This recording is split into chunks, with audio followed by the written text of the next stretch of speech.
You talk about your pitching staff. You bring back two players who are getting a lot of looks on the players to watch list. You have a very solid veteran group. What have you seen out of them, and what do you expect out of this group this year? Yeah, I believe we have 12 upperclassmen pitchers, so I feel very confident in the experience factor on the mound. Kyle Zastrowski had a great sophomore season last year, was our go-to ace, and did a great job. He's looked phenomenal in the preseason. Lucas Ilgis is another guy that we look to be a really big contributor on the mound. He's just steady Eddie. He just gets outs, throws ground balls all game long. He's very consistent. So I think he's going to have an outstanding senior year. It's also great to have back Dan Hefner. Dan was someone who was one of the best pitchers in the league 2 years ago, was shut down all last season.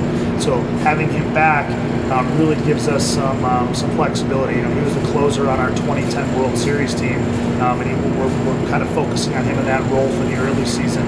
And he's looked very, very good his last couple outings. And then you have a bunch of other seniors with Matt Schuck, Gabe May, Ryan Augenstein. So you've got some guys that are going to be able to help you. We have a transfer, Josh Comiskey from Northern Essex Community College, who's looked very, very good. Then we've got a couple freshman pitchers who I've been very pleased with.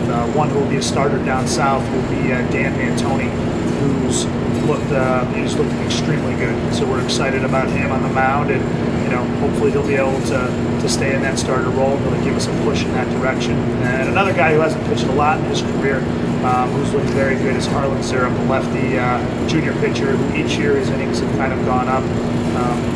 So I think with Harlan, Steve Roach, and Will Barrick, who's coming back from a shoulder issue, those are three other guys who are upperclassmen who we look to be major contributors as well.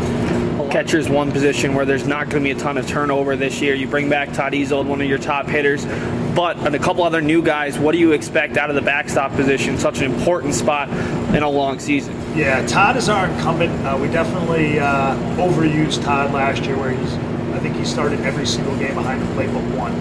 So I think for him to have the kind of production numbers that we need offensively, we don't want him to have to catch every single game. So I think we've got one very good defensive catcher who's a freshman, Anthony Searles, who's a highly recruited guy who should really be able to give us some depth back there, give us some options, and allow Todd some days off where he'll DH and just focus on driving and runs. So I think that was something we really tried to focus on, was bringing in some better catching depth, and I think we've done that with bringing in Anthony for sure.